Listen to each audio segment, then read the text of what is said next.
नमस्कार दोस्तों, learn with pKb आपके अपने यूट्यूब चैनल में आपका बहुत बहुत स्वागत है। तो गाइज यार, आज के वीडियो में हम फिजिक्स की प्रिपरेशन शुरू करेंगे। फर्स्ट चैप्टर गाइज यार इलेक्ट्रिसिटी वाला है, उसी को हम करने वाले हैं। काफ़ी सिंपल है और आप धीरे धीरे इसको समझ भी जाओगे। और कुछ न्यूमेरिकल्स पूछे जाते हैं एग्जाम्स के अंदर इस चैप्टर से, तो वो भी हम करने वाले हैं।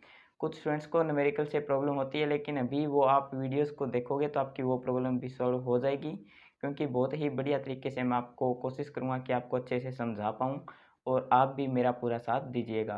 तो चलिए यार गाइस, शुरू करते हैं। एचएयू, पीएयू, 6 ईयर प्रोग्राम, वीएलडीए वाले सभी स्टूडेंट्स इस वीडियो को देख सकते हैं। Let's start learning with pKb.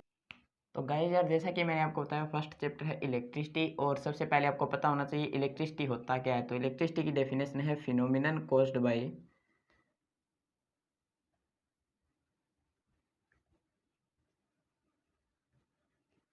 Electric charge. Electric charge के कारण जो भी फिनोमिना कोज होता है, इलेक्ट्रिक चार्ज। तो इलेक्ट्रिक चार्ज के कारण जो भी फिनोमिना कोज होता है उसी को इलेक्ट्रिसिटी बोला जाता है। और आपको ये डेफिनेशन याद नहीं करनी है, मैं नहीं कहूँगा कि आप इसका रट्टा लगाओ, आपको बस समझ में आना चाहिए। अभी इलेक्ट्रिक चार्ज भी आपको पता होना चाहिए भी इलेक्ट्रिक चार्ज क्या होता है। तो कोई भी बॉडी है, अगर property of a body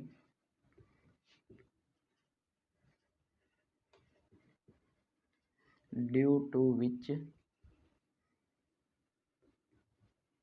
it exert electric force. तो गाइस यार, इलेक्ट्रिक चार्ज क्या होता है? किसी भी बॉडी की एक प्रॉपर्टी होती है जिसके कारण वो इलेक्ट्रिक फोर्स को एक्सर्ट करती है, उसी को हम इलेक्ट्रिक चार्ज बोलते हैं। यानी कि कोई भी बॉडी अगर उसके अंदर ऐसी प्रॉपर्टी है कि वो इलेक्ट्रिक फोर्स को एक्सर्ट करे, तो उसी को हम इलेक्ट्रिक चार्ज बोलते हैं।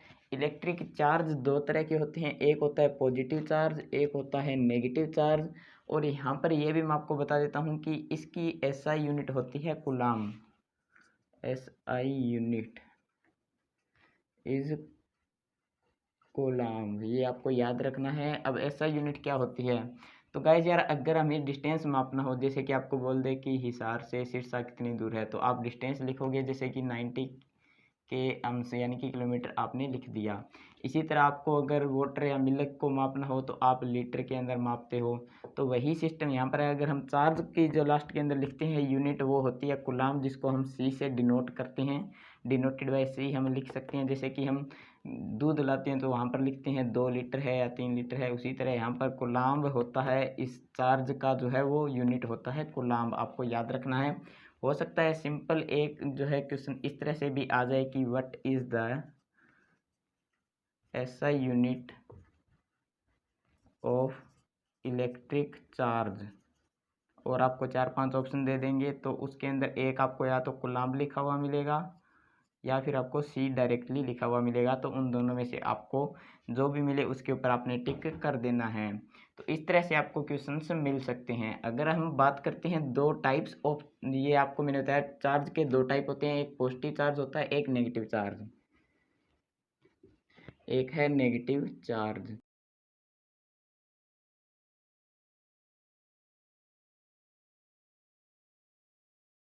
तो और इनके ऊपर चार्ज होता कितना है? प्रोटॉन का अगर आपको पूछा जाए कि कितना चार्ज होता है, magnitude of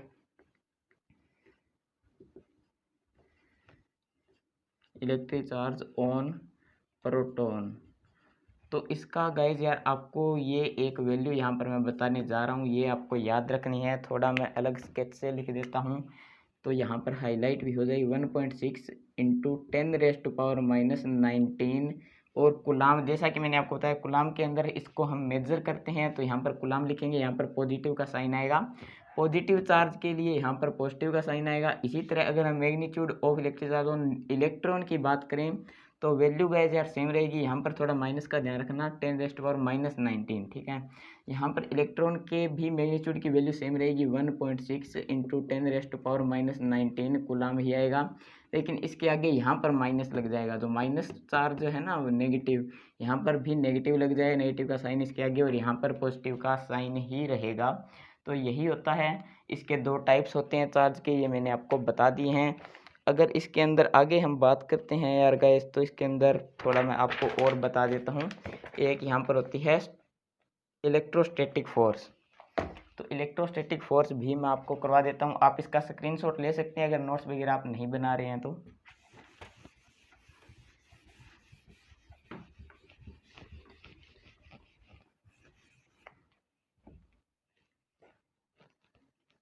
electrostatic force, electrostatic force क्या होती है? इलेक्ट्रोस्टैटिक फोर्स यार गाइस, दो तरह के मैंने आपको चार्ज बताया, एक पॉजिटिव और एक नेगेटिव चार्ज। तो इनके अंदर प्रॉपर्टी होती है, अगर दो पॉजिटिव चार्ज है या फिर दो नेगेटिव चार्ज है तो वो आपस में रिपेल करेंगे। रिपेल का क्या मतलब है? अभी आपस में एक तो होता है अट्रैक्शन, यानी कि पास जो है लाने की कोशिश करते हैं, एक दूर करने की कोशिश करते हैं, उसको हम बोलते हैं रिपेल।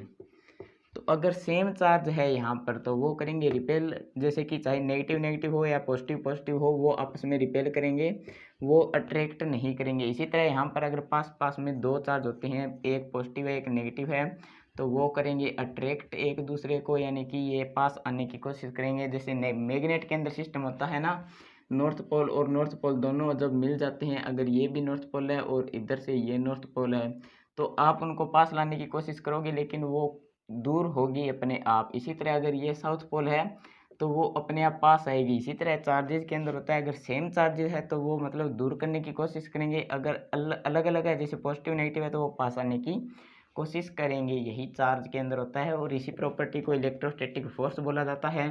जैसा कि मैंने आपको बताया, डेफिनेशन आपको रटने की जरूरत नहीं है, आपको पता होना चाहिए इलेक्ट्रोस्टैटिक फोर्स असल में होती क्या है। और अभी मैं आपको एक कूलॉम्स लॉ भी बताने वाला हूँ, जो मैंने आपको थोड़ी देर पहले बताया था कि कूलॉम जो है एसआई यूनिट होती है, एक होता है कूलॉम्स लॉ। कूलॉम ने भैया एक लॉ दिया था, और क्या दिया था वो भी मैं आपको बता देता हूँ।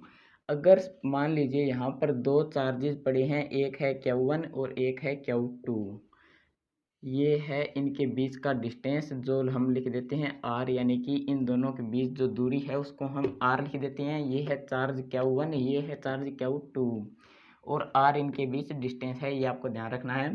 तो कूलॉम्स ने क्या ला दिया था, उसने कहा था कि जो फोर्स होगी इनके ऊपर, फोर्स होगी ना, वो होगी डायरेक्टली प्रोपोर्शनल। अब डायरेक्टली प्रोपोर्शनल का भी कईयों को नहीं पता, वो भी मैं बताऊंगा, क्योंकि कुछ स्टूडेंट्स अलग अलग स्ट्रीम से हैं, आर्ट्स स्ट्रीम से है, कोई कोई कॉमर्स से है, तो उनको नहीं पता होता। साइंस वालों को अच्छी तरह पता होता है भी डायरेक्टली प्रोपोर्शनल क्या होता है, तो ये भी बताऊंगा। अब इसने ला दिया था, कूलॉम ला जो है उन्होंने ला दिया था कि फोर्स जो है वो डायरेक्टली प्रोपोर्शनल होगी दोनों चार्जेस के मल्टीप्लाई के, Q1 इंटू Q2। जब दोनों चार्जेस को हम मल्टीप्लाई करके जो डिस्टेंस है उनके बीच उसका स्क्वायर है उससे इसको डिवाइड कर देंगे, यानी कि Q1 इंटू Q2, इसको डिवाइड करना है इन दोनों के बीच में जो दूरी है उसके स्क्वायर से। तो ये लॉ दिया था कूलॉम ने भाई, ये आपको याद रखना है। इसकी डेफिनेशन भी आप लिख सकते हैं, according to Coulomb's law force is directly proportional to the, यहाँ पर आप लिख सकते हैं product of both charges divided by distance between, square of distance between them. तो आप लिख सकते हैं दो चार्जेस है, दोनों चार्जेस के बीच में जो डिस्टेंस है उसके स्क्वायर से डिवाइड करना है आपको, और ऊपर दोनों चार्जेस के मल्टीप्लाई को लिखना है। अभी प्रोपोर्शनल क्या होता है? प्रोपोर्शनल मतलब इसका मतलब ये है कि जैसे जैसे फोर्स इंक्रीज करेंगे वैसे वैसे ये भी इंक्रीज होगा, जैसे जैसे इसको डिक्रीज करेंगे वैसे वैसे ये भी डिक्रीज होगा। जैसे अगर हम बात करते हैं यार एज की, तो जैसे जैसे एज बढ़ती है उसी तरह बॉडी ग्रोथ की अगर हम बात करते हैं, तो अगर रियल लाइफ एग्जांपल हम लेकर चलें, तो जैसे जैसे एज बढ़ती है वैसे वैसे बॉडी की ग्रोथ भी बढ़ती जाती है। इसी तरह जैसे जैसे फोर्स को अगर इंक्रीज करेंगे तो ये चीज़ भी इंक्रीज होगी। इसी को डायरेक्टली प्रोपोर्शनल बोला जाता है भी, अगर इसको इंक्रीज करें तो ये भी इंक्रीज हो, इसको कम करें तो ये भी कम हो जाए। तो ये चीज़ आपको पता होनी चाहिए कि डायरेक्टली प्रोपोर्शनल रियल में होता क्या है। अब इसको हम इक्वल नहीं लिख सकते हैं, यहाँ पर कई स्टूडेंट गलती करेंगे, इक्वल लिखेंगे, लेकिन इसको इक्वल लिख सकते हैं। वो कैसे लिख सकते हैं ये मैं आपको बताऊंगा। यहाँ पर इक्वल नहीं लिखेगा, तो फोर्स इज इक्वल टू अगर हम लगाएंगे तो इसको किसी न किसी कांस्टेंट क्वांटिटी से मल्टीप्लाई करना होगा, जैसे कि इक्वल टू, यहाँ पर मैं लिख देता हूँ Q1 into Q2 by are square, और किसी न किसी कांस्टेंट क्वांटिटी से मल्टीप्लाई करना है, तो जैसे कि K से मैं मल्टीप्लाई कर देता हूँ। तो इस तरह से इसके यहाँ पर इक्वल का साइन लगा सकते हैं। कांस्टेंट क्वांटिटी से इसको मल्टीप्लाई करना पड़ेगा। अभी यहाँ पर जो के दिया गया है इसकी कूलम्ब्स लॉ के अंदर वैल्यू आती है 9 × 10⁻⁹ और newton metre square coulomb square. ये वैल्यू आपको याद रखनी बहुत ज़रूरी है। और गाइस यार इसके अंदर से कई बार न्यूमेरिकल भी पूछ लिया जाता है, तो आपको एक आधा न्यूमेरिकल भी मैं बता देता हूँ किस तरह से आएगा। बिल्कुल सिंपल अगर आता है तो, यानी कि आपको 2 चार्ज दे दिए जाते हैं, 2 charges 4 coulomb and 6 coulomb,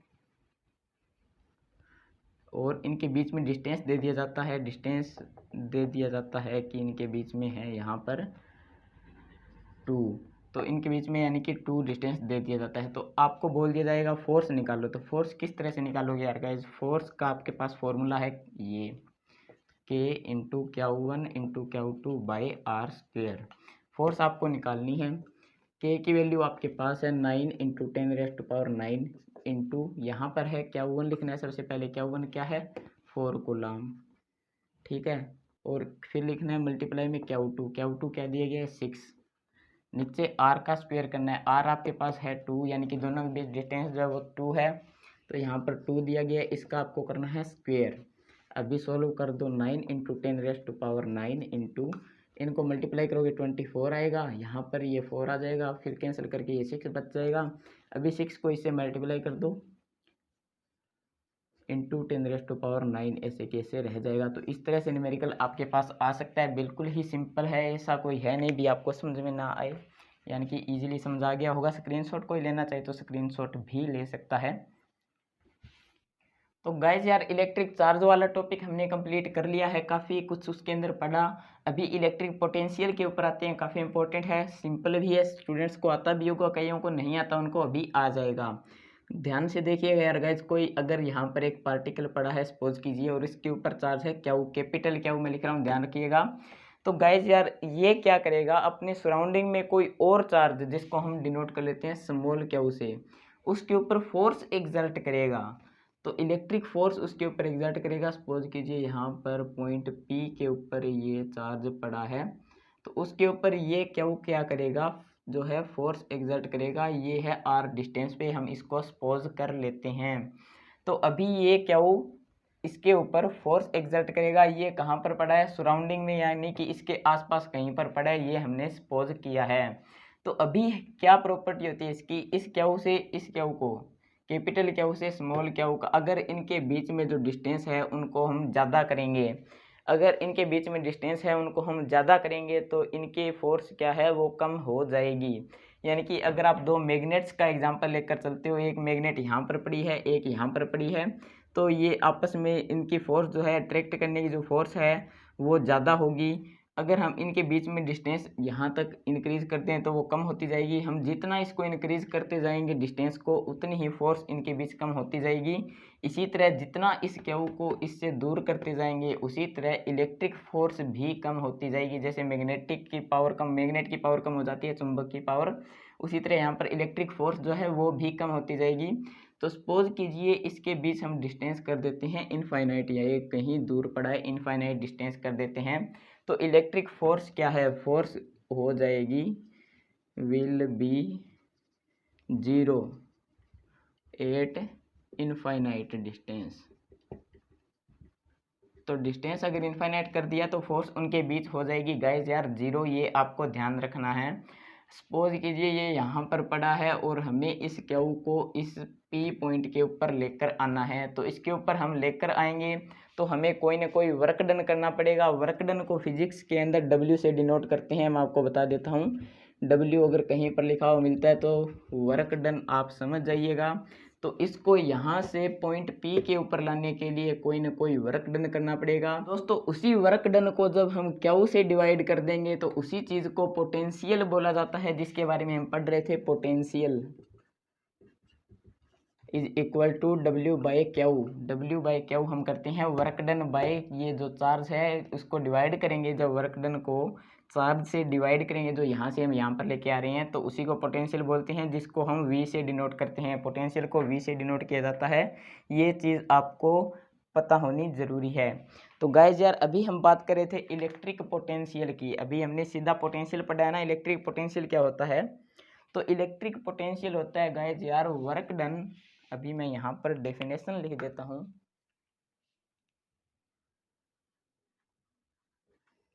work done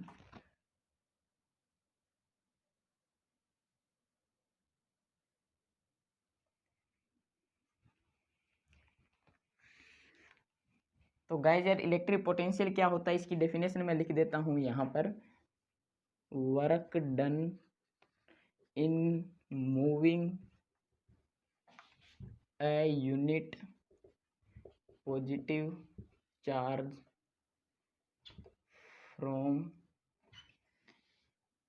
infinite two point P. यानी कि इस क्यू को यहाँ से यहाँ तक लाने में जो वर्क डन हुआ है उसी को इलेक्ट्रिक पोटेंशियल बोला जाता है। स्मॉल ई सी डायरेक्टली मैं यहाँ पर लिख देता हूँ।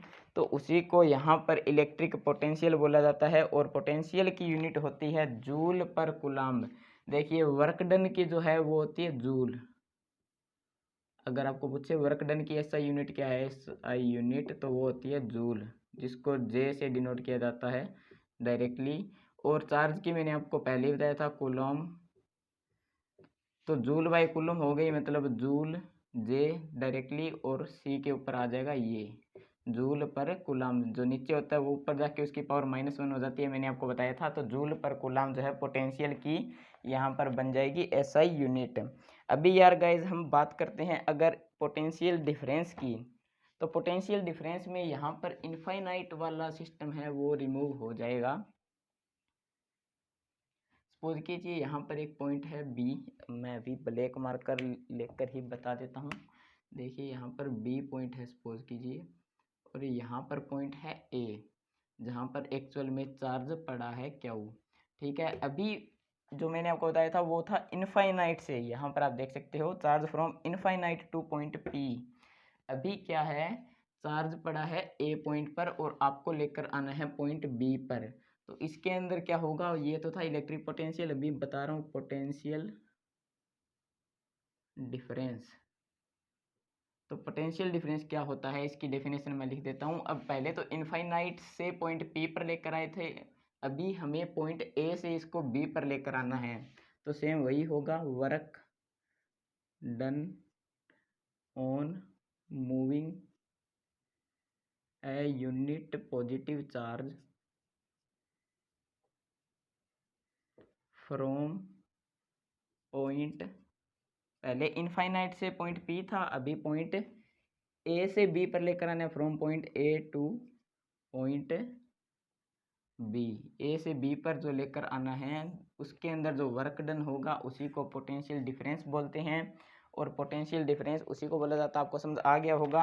ये यहाँ पर फॉर्मूला बन रहा था यार गाइज, इसको हम लिख सकते हैं V is equal to W/Q।